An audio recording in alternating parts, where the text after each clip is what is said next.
បាទអញ្ចឹងសួស្តីខ្ញុំចង់បង្ហាញពីរបៀបdownload និង install កម្មវិធី Starter version 17បាទអញ្ចឹងនៅក្នុងនោះខ្ញុំបានដាក់ file នោះចូលទៅក្នុងgroup Telegram មួយដែលមានឈ្មោះSubmedia Software នេះ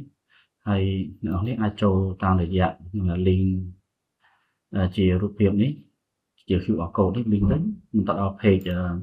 នឹងទៅដល់ group Telegram មួយដែលយើងអាច download Starter 18អញ្ចឹងនៅពេលដែល download បានហើយខ្ញុំយកមកដាក់នៅក្នុង drive D ដាក់ជា file មួយនេះហើយបន្ទាប់មកយើង unzip វាមកបាទយើងចូល unzip វាអញ្ចឹងយើងនឹងបាន file យើងនឹងបាន folder password គឺសញ្ញា$SISD ណាអក្សរធំបន្ទាប់មកយើង unzip មកយើងនឹងបាន folder ខាងលើនេះអញ្ចឹងងាយស្រួលទេនៅពេលដែលយើងបានហើយយើងអាចចូលទៅយើងគ្រាន់តែមើល readme នេះទៅបាទយើងជំហានទី1គឺឲ្យយើង install setup នេះទី2យើង copy file starter mp.64 នេះចូលទៅក្នុង directory ក្នុង drive C របស់យើងយើងបានចុច double click លើវាឬក៏យើង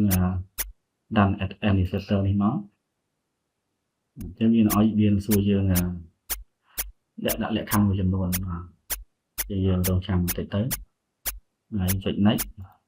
បាទដោយសារខ្ញុំមានហើយវាឲ្យ modify ធម្មតាវាអត់សូវទេយើងយក next ហើយទីនេះគឺយើងយក starter mp ខាងលើនេះយើងយក next យើងយក install ទៅ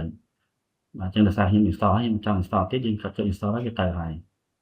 ជំហានបន្ទាប់គឺយើងត្រូវ copy create folder នេះ copy starter mp នេះ